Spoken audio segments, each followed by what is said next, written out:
Hi, everyone. Good morning from Iowa. Well, I guess it's lunchtime in Iowa. I'm Angie Jones, and I'm a consultant and strategist with the DRG Group. And we are here to talk about inspiration from idea to implementation. And I have three amazing cohorts that I would love to have them introduce themselves, and then we'll get going.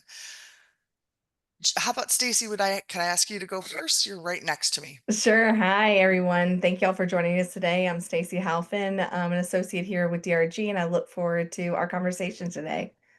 And Liz? Hey everyone, Liz Meny, associate here at DRG. Happy to talk about all the fun things. Yay. And how about Avery? Hi, good afternoon and good morning to those on the West Coast. I am Avery Howard, an associate with DRG, and so happy to have you join us today. Awesome. And then you can see our cute hostess with the mostest, Jen Edwards. She'll be online. So if any of you have technical difficulties or anything like that, she is here to help. So let's get going. We're excited to talk through this concept with you. I just want to, from a thumbs up from my partners, can you see the slides okay? Okay, Mm-hmm. very good. All Now, right. Now, if I can get my little guy to move here. Do, do, do. Do, Okay. do, do. I'm just gonna out myself and tell you I'm on day 2 of medicine from strep throat. So if I'm gonna do my best, friends. That I'm grateful I have three awesome partners here to help me with this. But this is us. We just introduced ourselves and we love you guys and we think you're really fun and we're so glad to be here. And, one of the things we've heard, and this is why we're offering this webinar free today, is a lot of people come to our conferences or they go to our webinars and they get these brilliant ideas. We think we're brilliant. They get some great idea they would like to take back to their shop, right, and implement, and then they get back to work and to reality and to all the emails and all the calls and all the meetings, and they just don't seem to be able to get there. They can't seem to get the idea across the plate. So we wanted to talk today about how to do that, and have come up with a few slides that we're going to talk about. But as what I think is one of the things that I really love the most about our webinars is we have some actual live case studies where we've successfully, um, from beginning to end, from idea to implementation, been able to do that. And Stacy and Avery are going to take us through two great examples that they've done at LSU and University of Tennessee. So we have a couple of examples of actual ideas. So we're going to go through some case studies too. But to get started, we just want to talk through, as we'd like to do, what are we hoping to accomplish today? What are we hoping you'll walk away with? Well, we're hoping that you're going to walk away with strategies for prioritizing, adapting, and implementing these big ideas. We also hope that you're going to be able to learn the steps. We have some steps from moving from idea to implementation. We're also Liz is going to cover this. We're going to talk about an exercise in if you want to start something new, does that mean there's something on your plate that you could stop doing? And she's going to talk us through an exercise that I think could end up being very, very helpful for you. And then, as I said, we're going to have some real examples. So, Liz, my friend, if you want to take it and I'll drive for you. Yeah. Okay. Yeah, let's do it. So I am currently at Case Donor Relations, which I love conferences, but I think it is most important because a conference is a place where we get all the ideas, right? You see all the things, you're sharing all the things, and you have this big giant list of ideas. Now, some of you are super smart and create this giant list on your own, and I love that for you. But I just get all the ideas from a conference, right? But once you have all the ideas, it's about figuring out which ones are the right ones for today, which ones you have the bandwidth to cover, and which ones are right for us, but not right now. And then there are some that we go, hey, that's so cool for you, but that's just not going to work here. So we all have these big ideas, great ideas. Our teams are flowing with them. but we always have a bandwidth issue. So let's talk about ways that we can walk through and assess our bandwidth and things that are going to work for our teams. You want to hop to the next slide, Angie? So we're going to decide not just what we want to start doing, but also what we want to stop doing. And this is really hard for some of us in the industry. And I know that because I am one of those people. But we only have so much room on our plates. We only have so much time in the day. And our goal is to craft these wonderful donor experiences to continue their behaviors with our organization, whether that's time, that's energy, that's money, right? All of those things. And so we want to not only assess the things we need to add to fill our gaps, but what also we need to stop so we have the bandwidth to do those things. But there's also the review of all the other good things we have, right? Just because we're starting something or stopping something, we want to make sure we're keeping in mind all the things that we're actually continuing. Because knowing all the things that we're doing really helps us understand our path of moving forward and what we're able to do. So as we're walking through these exercises, right, we want to identify things that are low impact, meaning we might be doing a whole lot of work, but we're not seeing it move the needle in ways that we expected, or things that you have inherited because that's the way we've always done it. It's our favorite phase, friends, right? While it may have served a goal at that time, it might not be serving our goals of today. So as we're reviewing these things, we want to identify not just things we're tired of doing, because sometimes it's not really about how we feel about the work. Sometimes we really need to assess, are we getting the feedback, the movement that we're expecting from our donors with these activities? A great question to ask is, if we weren't doing this already, would we start it today? Many of you may be having this conversation around recognition societies because that is a big review topic these days in the industry, right? If we weren't doing this today, would we start? I think it's a great one to reflect on. It's a great thing to reflect on at all times, but specifically in the, intention of activity, being able to find some space for creative new things for us. Be ruthless. Y'all know me. I love slashing things. I'm probably the biggest, like, nope, we're just not going to do it anymore. Other people have to be like, Liz, come back. And I'm like, yeah, okay. But at some point, we do need to be a little ruthless, right? We need to cut, we need to consolidate. Because as we all know, we're asked to do more and more and more, but we're not getting the resources to support all the additional work. So this really allows us to, it gives us the backbone to be able to go, we can't. Either we can't do this new thing because of X, or we're just not going to do X anymore so we can make space for A, right?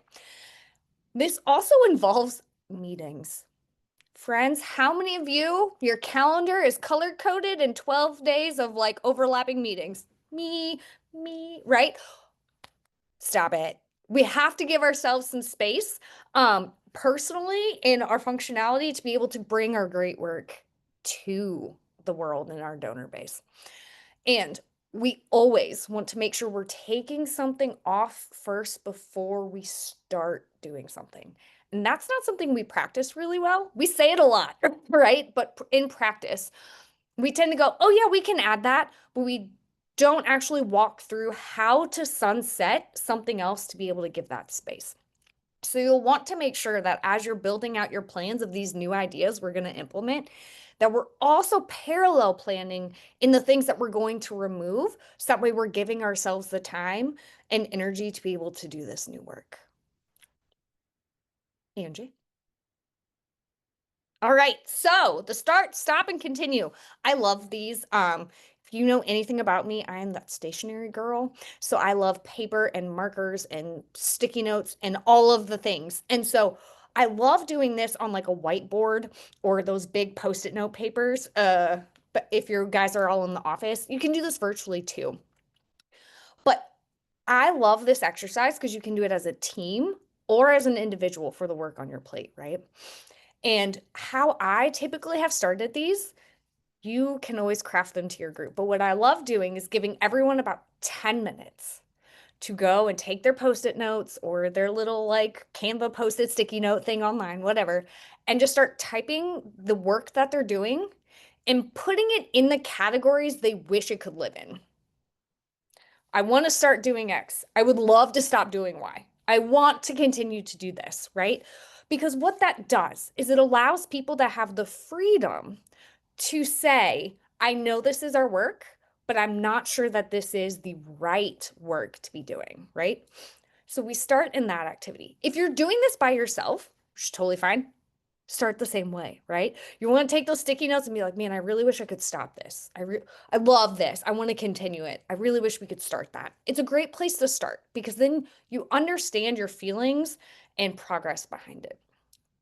Once that's done, then we're going to take some time and really start talking through those things, right?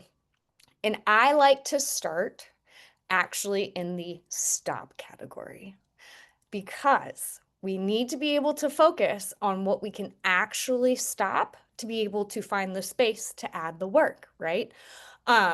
You can start in any of these categories, whichever you like. A lot of people will start in the continue.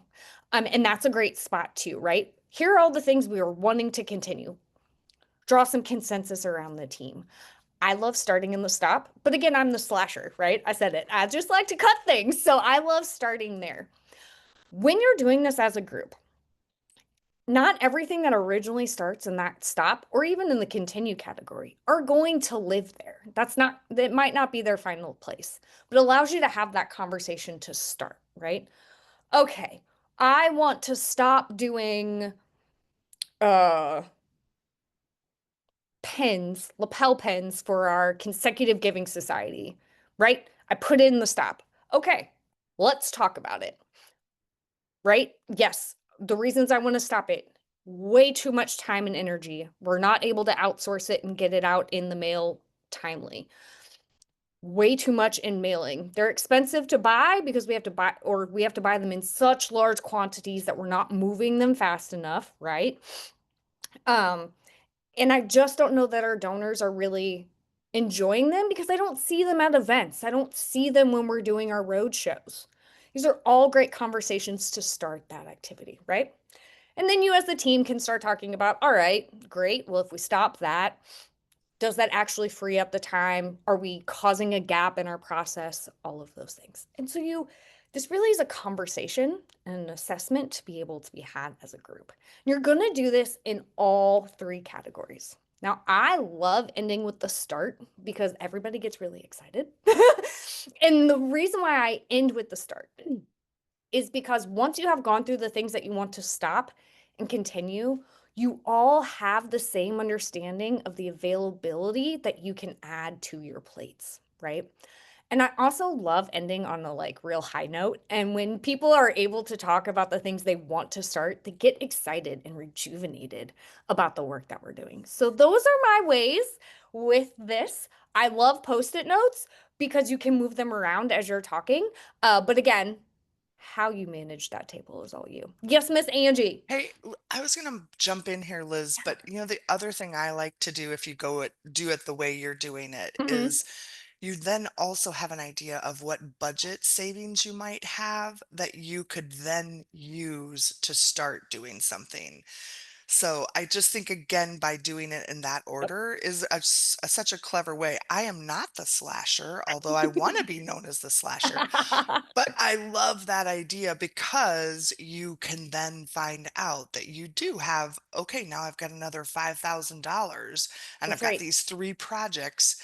I could maybe get two of them funded without even having to ask my boss for more money. Right. Yeah, yeah, Yes. yeah, yeah. Yes. So And then the good. conversation is more just about, hey, we're gonna sunset this and start doing this, but it's not going to impact Hmm. anything that you are concerned about. We're Yeah. gonna communicate it, we're gonna execute it, but there's no new dollars. Like that's a winning point with our leadership. And the I love it. constant evolution of budgets. So I love And that. Liz is our data person, so she's not even mentioning if you have data to back up that some of Hmm. these things you want to stop doing, or you're seeing declines in open rates, you're Yep. seeing people, you're getting lots of feedback from donors saying this is not effective. If you have some data, that helps you bring it to your leadership Yes. too, to help you make Yes. that case. So Yes. awesome. I Yeah. love this exercise. Thank you so much for Yeah. sharing. So steps for moving from an idea to implementation. So we wanted to start. It's kind of funny that we started with stopping, but now we're going to go into starting. So we've gone, hopefully we as a group have gone through this exercise to determine, like, we want to figure out if we have capacity to take on something new. We're saying yes, okay, we've done that exercise and we do have some. So here are the steps that we think you could really kind of lean into. First, you need to document this idea. What is the idea? Why do you want to do it? Like, do your research around it. Find out if there is any marketability of this idea. Is there, what kind of feasibility are there any existing um, other organizations? Often in research and development, after you document an idea, research and development, often a lot of us will go to peer organizations and ask them, hey, are you still doing lapel pins? I'm going to feed off of Liz's Uh-huh. idea, right? Are you still doing lapel pins? And how did you get rid of that? Like, do your exercise. And my key when you're doing your research, and if you do peer interviews, is to pick the institutions that your leadership wants to mimic or aspires to.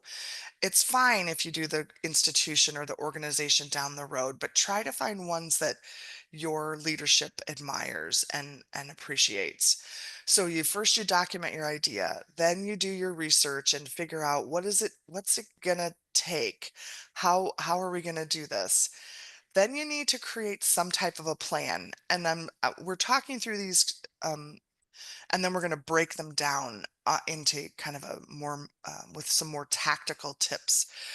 So I'm going through them in a more of a general sense right now. But create that plan, right? Like, develop clear goals and clear milestones. When will we know we've succeeded? What are our hoped for outcomes? What is the purpose of this? What is it, create the plan and how we think we could execute it, and when could we execute it? So really have a very clear vision of this. And then go ahead and build a prototype, right? And I love to do this. I am the queen of piloting things. I like to just try to a small group of people, building out something for just them and getting feedback from them, getting ideas or thoughts. When I was at UC Davis, which was my most recent position, um, I had a stewardship committee, so I was really lucky. Made up of trustees, and it was built around donors that had from many parts of the campus, right? And so I would take some prototype or some new idea and I would build it and take it to them. And they were my guinea pigs. They were the ones that pushed back and said, yes, this works. No, this part doesn't work. So build a prototype and just see and test it out. Take some time and get some feedback. If it's something that's going to affect another unit, let's say you're going to need your advancement services team or someone from your data analytics team to help you with it, or someone from your marketing team to help you with it. Like, get their feedback too. Like, how much time could this take? Is this something they could build into their shop as well if you're going to need help from them? So get feedback, sort of a 360 view. From that, then you can refine your idea, right? You're coming down to what you think it is you could do at your organization. And again, I think that's the biggest hiccup I see people make when they come to a conference or a webinar and they hear this idea and they're like, oh, well, at the University of Tennessee, they do this behavior-based thing, and I'm just going to just take their name out and put my name in, right? Without, you need to make it work for your organization, your institution. So by building a prototype, you can quickly see this may or may not work. Our donors may or may not have that same kind of a cadence that, so you need to really make sure you refine this idea so that it fits for your organization. Um, then you get to launch it, right? And that's the exciting part, the part we're always striving and driving towards, right? We want to make it happen. So then we launch it, and then I think probably the most important part is then we've got to keep refining it and we got to revise it. We've got to see how it worked. We have to see what our open rates were. We have to see what our donors survey results came back for, and start to refine it and revisit it over and over again. An idea is great, but once it becomes a program, it needs to have a constant refinement process put in place. So these are the steps to put in for we think from moving from just a simple idea that maybe you heard at a conference or from a colleague down the road that you'd like to try at your organization. These are the steps we think could really, really help you as you move forward. Then, sorry, my throat. Do you want me to take this slide? Do you I can do it. mind? Do I you got mind? you. I got you. No, no. Of Thank course. you. Of course. So, as we said, right, you need the idea first, but you can't just be like, hey, boss, we're going to do X and just label the idea in 3 sentences. That doesn't work. We've all attempted that at one point in our career, but we know that we need to bring more to the table. So, how are ways to clarify that idea? We love a good one pager around here. And it's basically your summary, it's your overview, it's your sales page, quote unquote, right? It's what are we doing? Who is this going to impact? What problems are we solving? What does success look like? Who are our partners that are going to help us move this forward? And then if there's any budget needs, which hopefully in our start stop, we've found the money and we don't have to worry about that. But if there is, what are those additional considerations that we may need to put into play, right?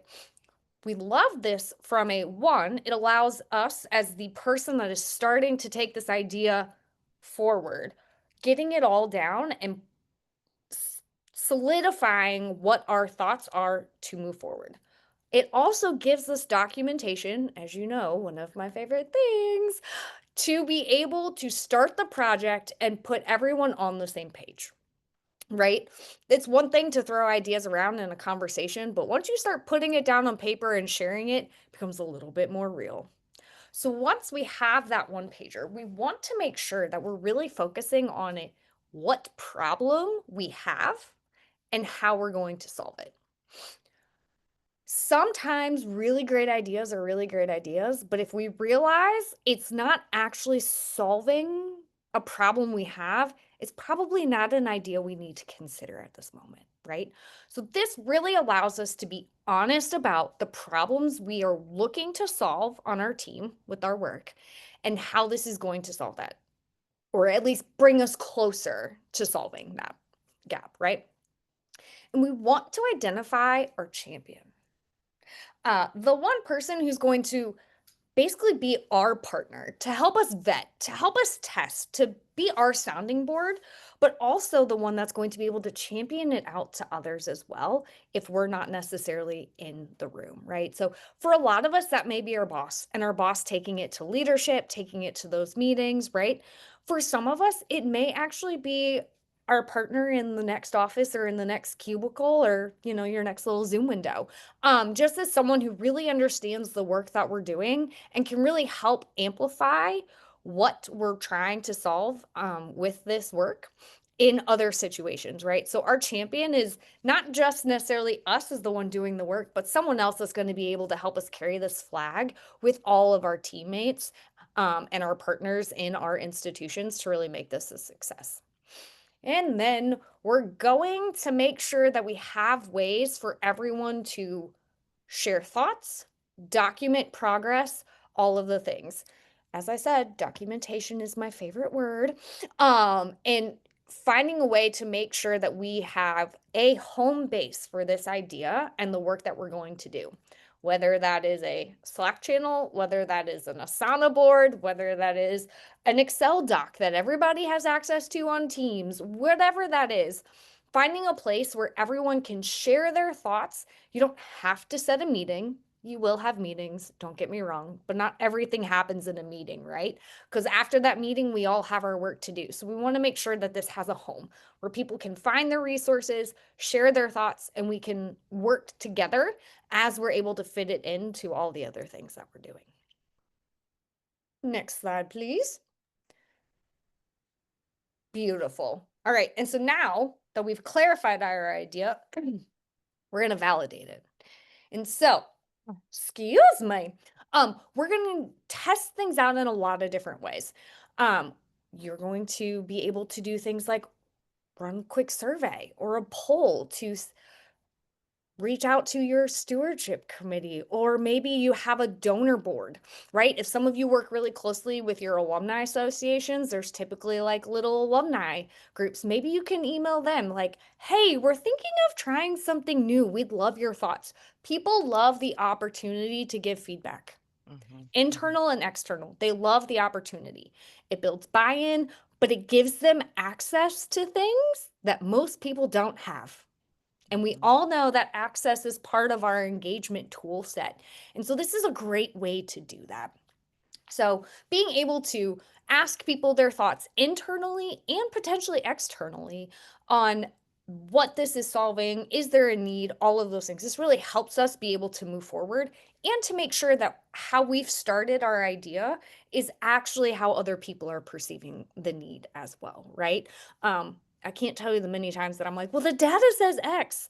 And somebody goes, but our donor group is saying X and Y. And I have to go, yeah, I can't capture Y in the same way that I can capture X. And so I have to like step back, right? So this is a great way to just kind of make sure that we're continuing to have a good pulse. Pilot the idea. Okay, this is like the baby version, as I like to say, right?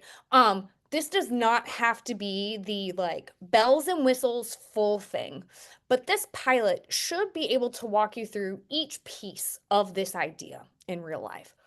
The great thing about pilots, it allows you to test build, gives you the opportunity in a smaller group to truly identify how much lift this actually is going to be for your team. Because sometimes we underestimate and sometimes we overestimate. And so this really gives you a good idea. The other part of pilots that I love is it allows you to get the cobwebs out of the system first here before you go live to your bigger audience. So you'll be able to test out your email cadence. And if like you accidentally built it wrong, oh my gosh, yes, it's unfortunate, but you're doing it in a smaller group and they're able to provide you feedback and you can fix that before we go live, right? It also allows internal buy-in. I say that a lot, but being able to do a pilot allows people to see internally how things will work too. It gives them a little bit of runway to go, you know, I know this is what we did, but I think if we shifted this part, it might make it easier for all of us, right? So pilots are great. We need to find ways to prioritize not only the work that we're doing holistically, you can use the RICE framework for that, but also the pieces in our idea, right? No idea comes out fully baked and perfect the first time. I know, as a perfectionist, that breaks my heart. But this is really a way for us to say, what is the first version of this? What is the most important pieces that we need to execute to bring us closer to solving that problem? And then what does the next version look like, right?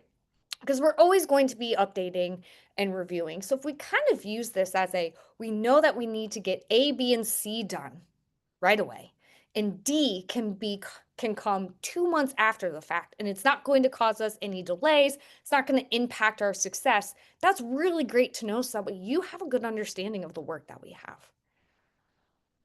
Also, in doing this pilot and validating, use all of your free options. One, it allows you to test some things that maybe you were interested in being able to buy a subscription to or buy the full version of if you think it's the resource for you. But also, this is a pilot. We're not trying to spend a whole lot of money right now. We're trying to figure it out, and we're going to spend the money on the real thing, right? So this allows you to test some things. Google Forms, Qualtrics, if you're doing any kind of surveys or capture, these are great things to do. They're easy and, all great. We've used Zoom. Canva's a wonderful tool. Insert all the fun things you have here, right?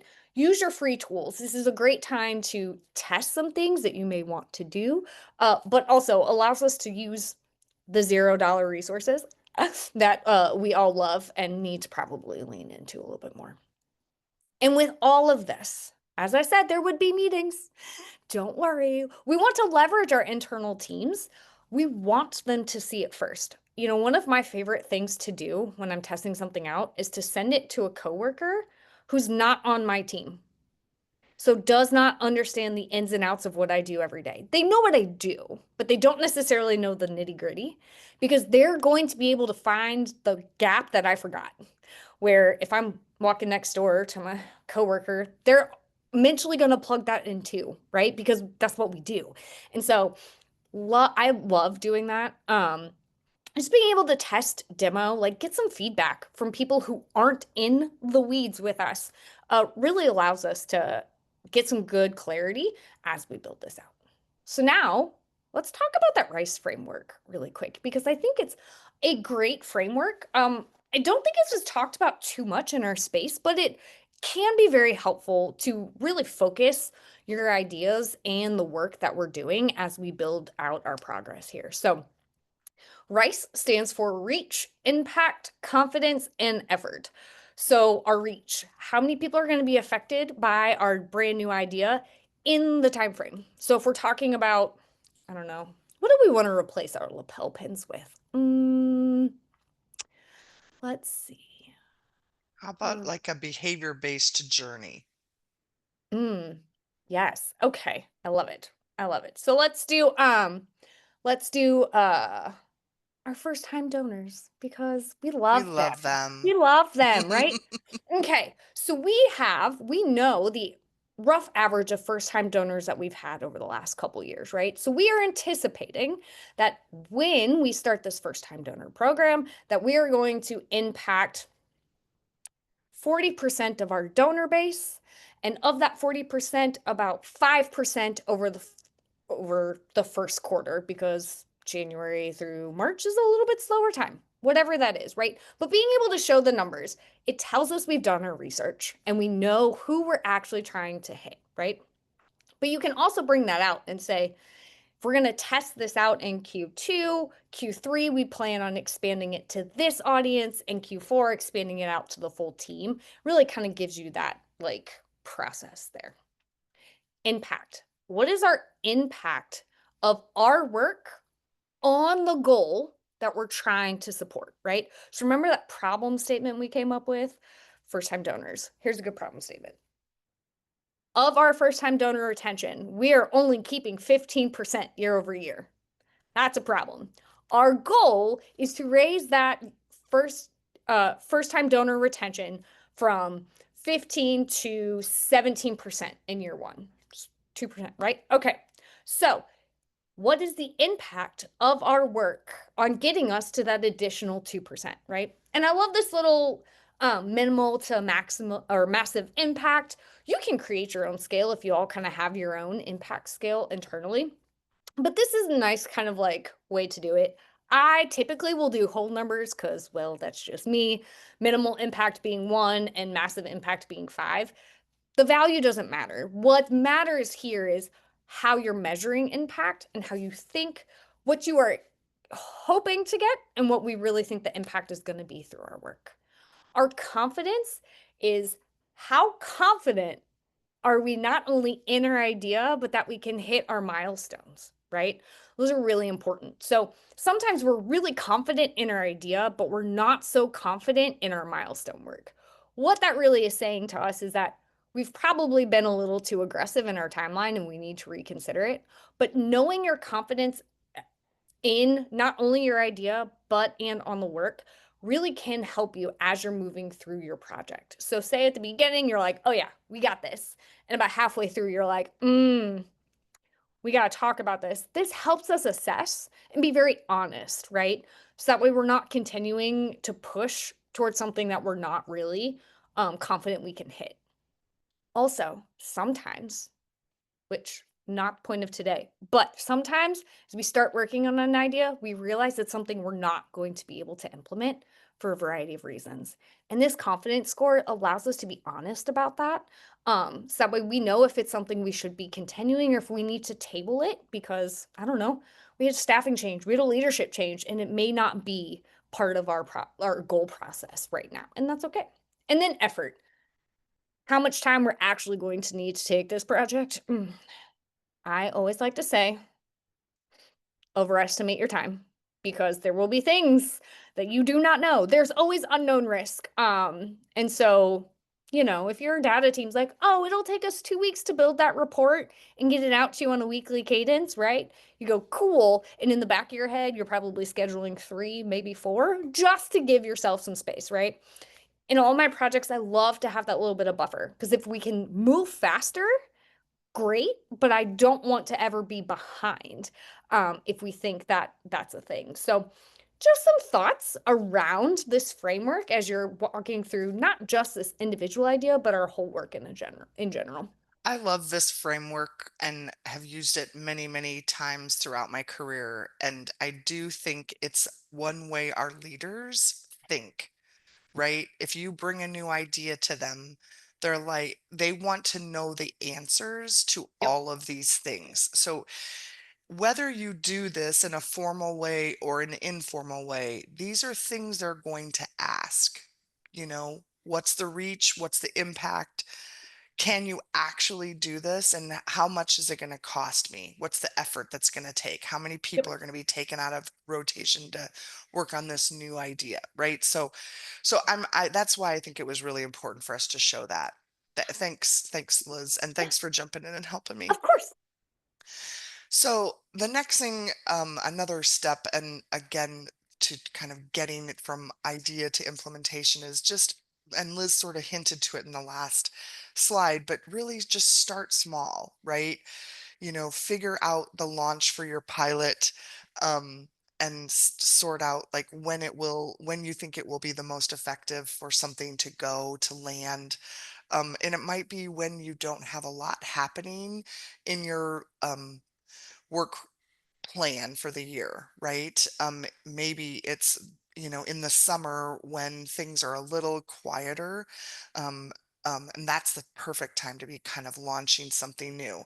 Again, I think it's great to launch this with a group of people that you have really engaged because think of it, it's stewardship.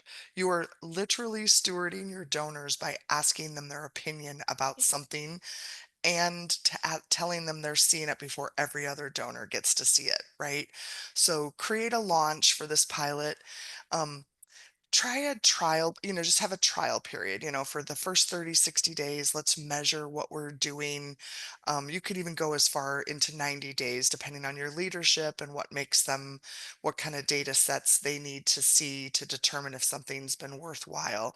90 is probably the best because you've had a whole quarter of work to really um, be able to make a decision as yes, this was worth it or no, it wasn't. Right. So set some time aside for that. Um, and then assign roles for this new project using the RACI model. And I'm not sure if you're familiar with it, but I'm going to take a few minutes after this slide and talk you through it. But talk through who needs to be the responsible person for this work, right? Who is the person who's going to make the decisions?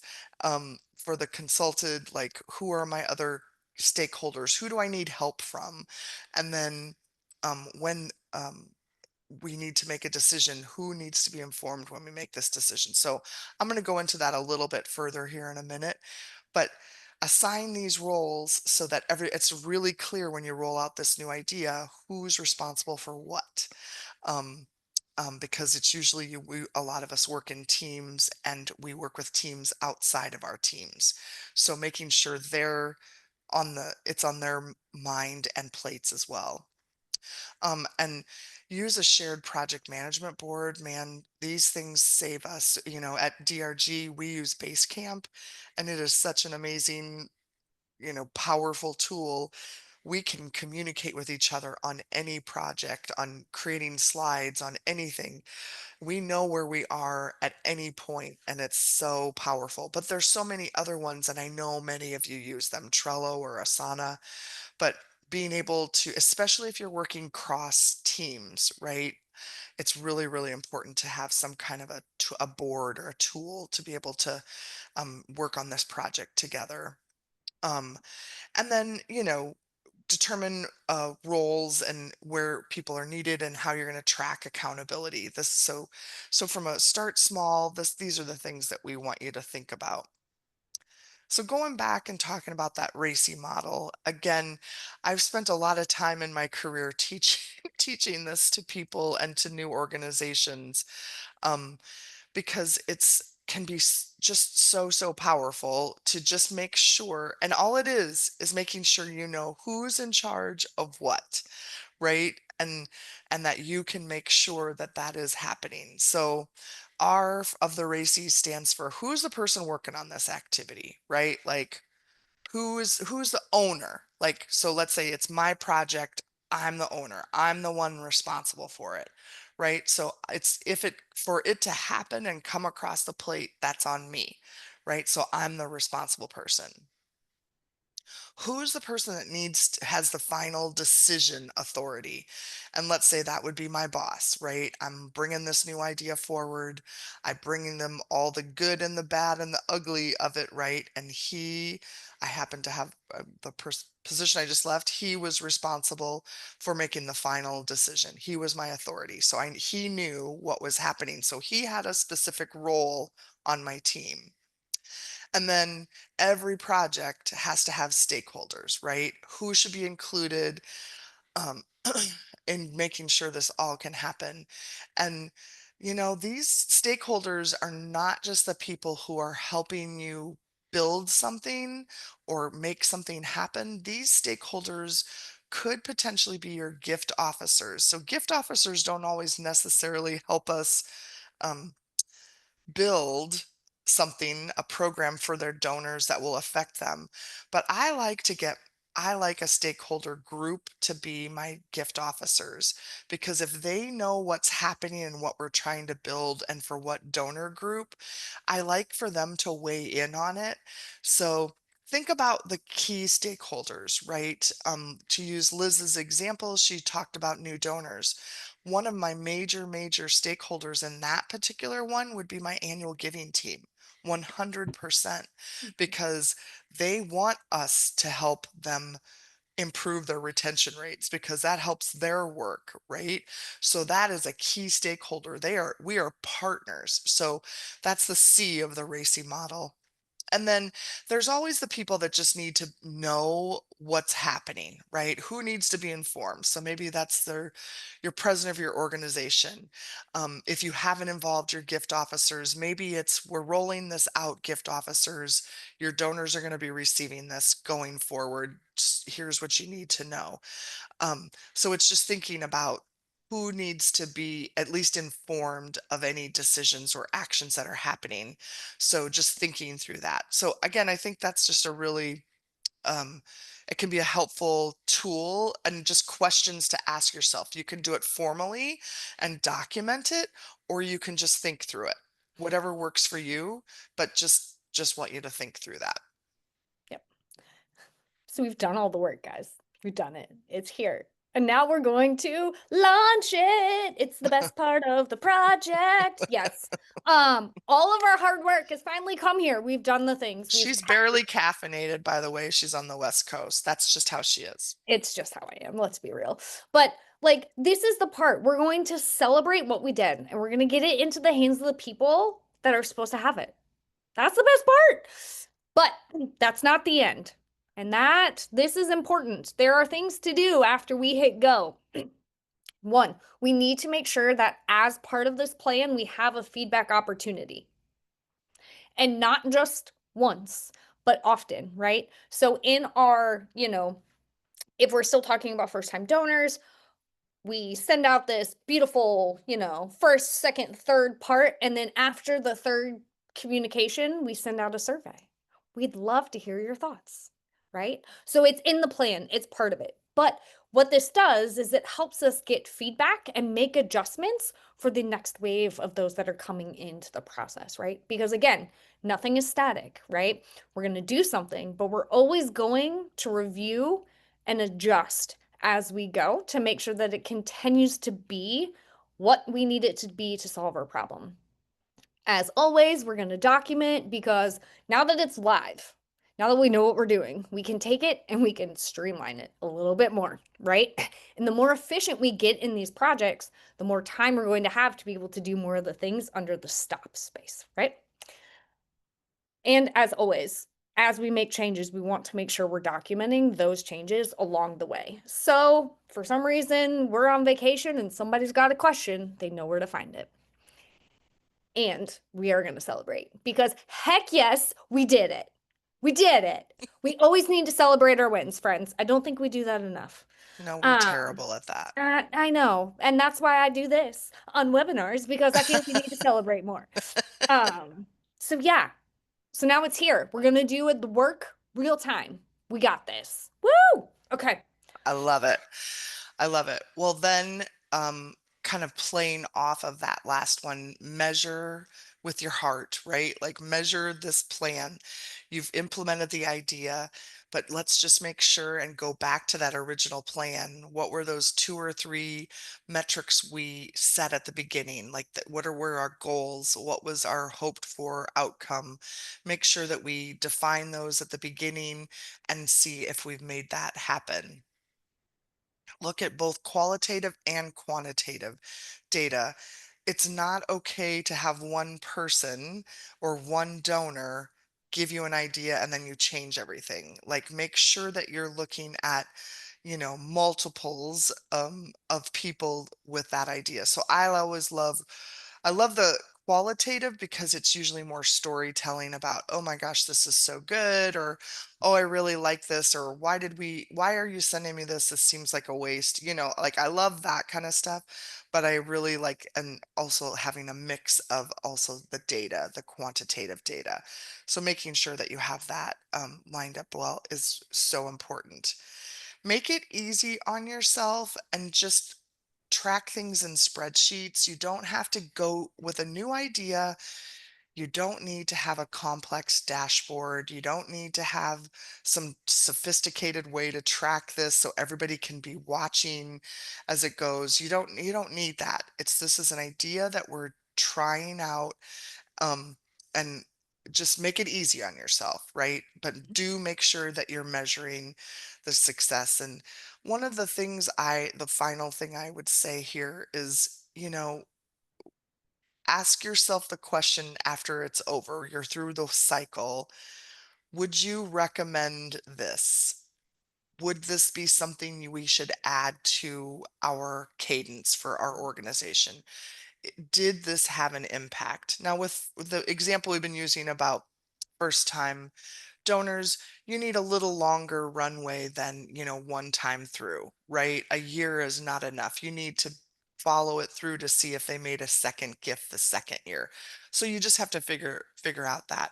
But just would you recommend this? Would you recommend it to some other colleague or a friend that's in the industry? Um, if not, then that maybe is your answer. You tried it and it Mhm. wasn't the thing. But, try that. And now I want to give sweet Liz and I've been doing all the talking. We want to share a couple of examples from our 2 sweet people here online. I'm going to start with you, Stacy. If you would take it away and tell us about the project that you took from idea to inspiration, or inspiration to implementation. Excuse me. Thank you, Angie. It's hard to follow Liz's enthusiasm, and I am going to take a little different of a twist. I'm going to talk about when we get those ideas, whether they're through internally, through things that we know need to happen, or it could be from, as we've been talking about, some fantastic conference that we've been to, and we've done all the hard work that we just talked about. But then what do we do when our plan gets stopped? Because we do have all that enthusiasm and that excitement, like Liz, to get that thing going. But how do we, as donor relations folks, pivot when often the projects and the big ideas that we have get derailed for some reason or another? So I'm going to talk about a donor journey project that I worked on while during my time at LSU. So we were really looking to bring some cohesion to our donor relations work, specifically in the area of stewardship. We had undergone several organizational shifts over the, several years before, and we had shifted our work to kind of a more centralized donor relations model.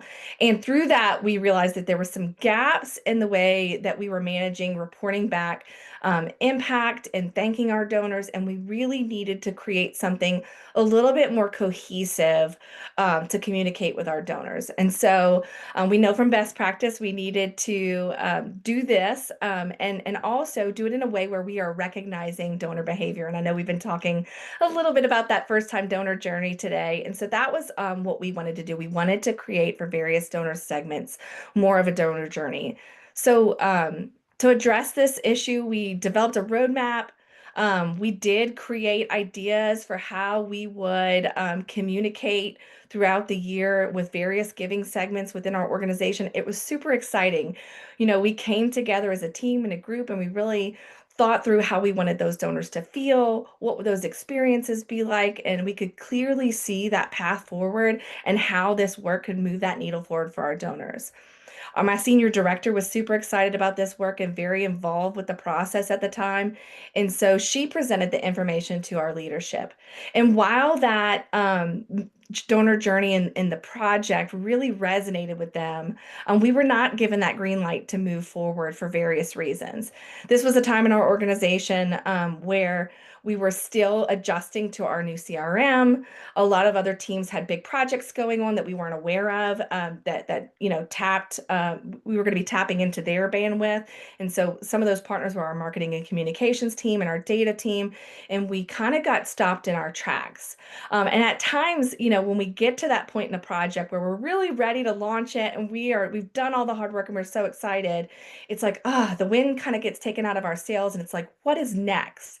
And so we want you, when you get to that point in the project where oftentimes we do, where you've done the hard work and you can't get it across the finish line, go back to the drawing board. Really think about, why did you want to start this project in the first place? Revisit some of those notes that you did from the beginning about what was the reason, the problem you were trying to solve, and why you wanted to bring this project forward. In this particular case, we really did, again, want to start communicating with our donors in a more meaningful way from a behavior standpoint that really helped them feel like from our organization that they were seen and they were known. So some of the things that we did when we had to go back to the drawing board was like, okay, we know that this is something that's important for our organization to do, but we're being told not now. So how can we continue to move the needle and get the momentum going for this project? And so what we did was think about, instead, with existing projects, what are some ways that we can start to move in that behavior-based direction? So we started to look at, is there data or existing reports that we could leverage to start to acknowledge donor behavior? Were there tools that would help us rely a little bit less on some of those other teams, like our communications team and our data folks? Was there any kind of outsourcing that we could do with copywriting or design work? Is there a part of the plan that we could execute that would maybe make a difference and be a little bit lighter lift on our internal partners? And so these were some of the things that we started to try to answer. And so this thinking ultimately led us to some small wins, and they were definitely small wins and not what we wanted to accomplish. But again, our goal was to start moving towards where we were helping our donors feel seen and known. So I'll give you a couple of examples of some of the things that we started to do as a result of this thinking about this donor behavior-based thinking. was we recognized that our endowment reports were about to come up. And one of the data points that we had in those reports is when a donor started that endowment. And so, very quickly and easily through that report, we were able to see who created an endowment for the first time this year. And so, in that report, we actually pulled those reports and we gave them to our VP of development to write a very personalized little hand note that accompanied that report, saying to those donors, basically, we are so grateful for their investment and their vision for that type of gift. And so, again, a very small acknowledgement of behavior, but something where we already had access to data. Something else that we did, it was, was taking kind of that idea of milestones. We know that it makes a donor feel good if we're able to say, like, we've seen that you've given to our organization for 10 years. And while in an ideal world, we wanted to create some big fancy piece to celebrate that, whether it was some sort of mail piece or email piece. But where we landed was a much smaller report that we were easily able to pull together that showed us donor milestones, both from the organizational level and the college or unit level. And monthly, we would run that report and mine it for different important milestones. And what we did was we created some copy that a development officer could use based on what milestone it was. And we would push that information out personally to those development or gift officers so that they could acknowledge those milestones directly just with a simple email. So where we wanted the fancy, shiny, something developed with marketing and communications piece, instead we still got a meaningful touch and an opportunity for our gift officer to reach out and acknowledge that milestone. So as you can see, these activities were not ideally where we wanted to land, but we were still able to move into the direction of our goals. And so it was more of a let's continue to move the needle forward while we have that not right now kind of answer from some of our internal partners in our leadership. With that I said, I want to love kick. it. I love it. Thank you, because I think that's an important point for everybody to hear, is that no should not be the stopping point. You just are going to find another way. And that's what we in this industry do. We find another way because we are taking care of our donors. So I love it. I love it. Okay, we're going to end with the ever fabulous Avery G. Howard. Thank you. I really enjoyed that, Stacey. Thank you for sharing that. And this is an example from my time at the University of Tennessee. The annual giving team and the young alumni and student programs team and the stewardship and donor relations teams came together because the annual giving team really wanted to beef up our young alumni engagement or graduates of the last decade in their giving. And so we were going to coin it as Gen V, at Generation Volunteers at UT.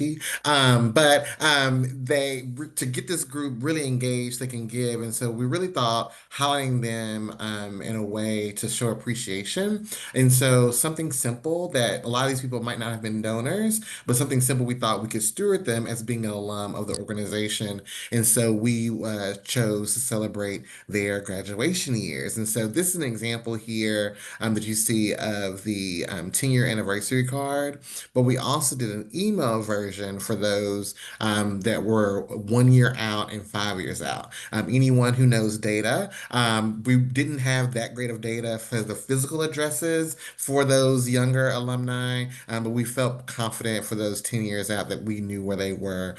So we felt good about sending those via mail. We had an idea that the concept, like I said, coming together, these three teams really wanting to engage these alumni to hopefully become donors. And so this is the first step in engaging them hopefully get them to move forward. I do know that this did continue, and though I'm no longer at the university, I do believe they've had some increases in their young alumni giving efforts. And so, once again, this is something that group of partners came together, sat at the table, really talked it out, and we were able to make something happen that just really presented a happy for those alumni to get them engaged. I love it. I love it. That's such a good example, Avery. And thank you so much for bringing us home here towards the end. I don't know if there are any specific questions. I have not been looking in the chat very often, but it looks like you guys have just been silent observers. But if there's anything specific that you would like, we've got another minute or two. While you all are typing away and maybe figuring that out, I did want to call out in the chat, there is our survey. We'd love your feedback on today's webinar, what would be helpful. And also, if you were interested in the slides, please reach out to the info@donorrelations.com. Since this was a free webinar, we didn't have the registration to be able to auto send it out. We're happy to share these with you all. We just need to know who would like them. So also apologies, probably not listening, Colton and Ariana, but I apologize for the incoming flood. I will buy you all coffee to make up for it. But it was really great talking with all of you today. We know that we're at the hour, and I don't see any questions coming in. So don't forget, take the survey. Let us know if you would like the slides. And thank you all so much for just being active learners and engaging in our industry. We love being able to help all of you and learn from you all. So thank you all so much and have a great rest of your Tuesday. We will send the slides out if you'd like them. Yep. Yep, we saw that. Okay, we will. Thanks, everybody.